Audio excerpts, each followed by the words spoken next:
Yeah, I definitely think that the situation with the COVID and remote work is going to change the way organizations thinks about sales.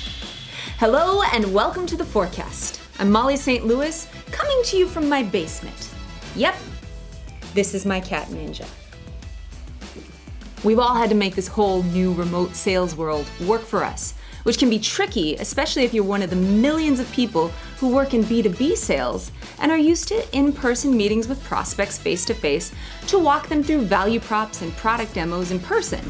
And right about now, you might be having nightmares about those late-stage prospects losing their budget, requiring additional ROI calculations, or just getting cold feet about the investment. But Monday.com's Nir Goldstein is going to let you in on a little secret. A secret that has allowed his team to increase its large deal commits by more than 40% and shorten their sales cycle by more than 15% on the heels of a $2.7 billion valuation. Nir, welcome to the Forecast. Thank you, Molly. Pleasure to be here. Why are you so energized by this new virtual world of selling? I mean, the benefits of selling online or inside sales are so significant. You can speak with so many people throughout a single workday. You can start your day in the morning speaking with a prospect in Australia. At the noon, speak with prospects in UK, France, Europe, and then in the evening, speak with another prospect in the US. So it's so efficient and so scalable to run sales like that. So what do sales teams need to do in order to get those cost and efficiency benefits of remote work? Yeah, of course. So to begin with, you need to adjust the basics. Obvious things like being able to demonstrate your product online and training your people to communicate efficiently through video conferencing.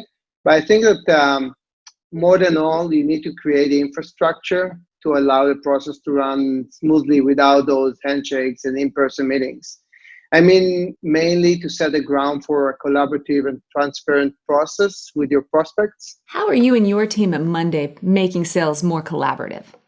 Yeah, I mean, in most of our sales processes, we're trying to establish a mutual action plan, which is basically an agreed plan of actions that both sides need to execute together in order to finalize everything and start our partnership. So it's just like a mutual project with all the different tasks that we need to run together. And each one has an owner and a timeline until you get the deal closed. Can you tell us what's on there? Of course. So basically, it would detail all the different stages that any sales process would have. The obvious things like the technical evaluation and all the different success criteria and the things you need to demonstrate in your product. We would cover security and legal to make sure that those aspects are covered as well. And of course, all the commercial aspects. Excellent way to streamline the process. And we're also seeing some very interesting data on this collaborative trend. So let's kick it over to our Clari expert, Will Patterson, for some quick stats. Thanks, Molly. With the transition to an all-virtual selling mode, we've seen a spike in email activity by sellers.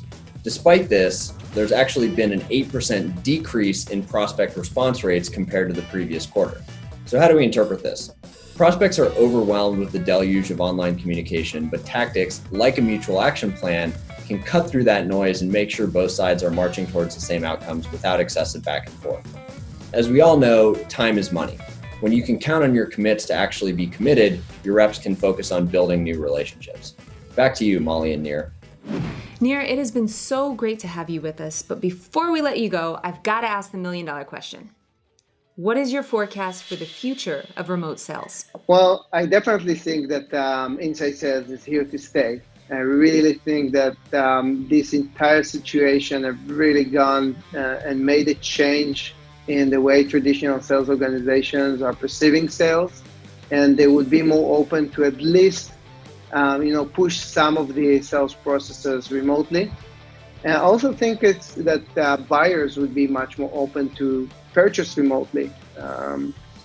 So it's definitely going to be the trend. Well, folks, thanks for joining us from your living rooms, your kitchens, your porches, or your basement laundry rooms. Join us next time, and until then, stay healthy, stay focused, and stay connected.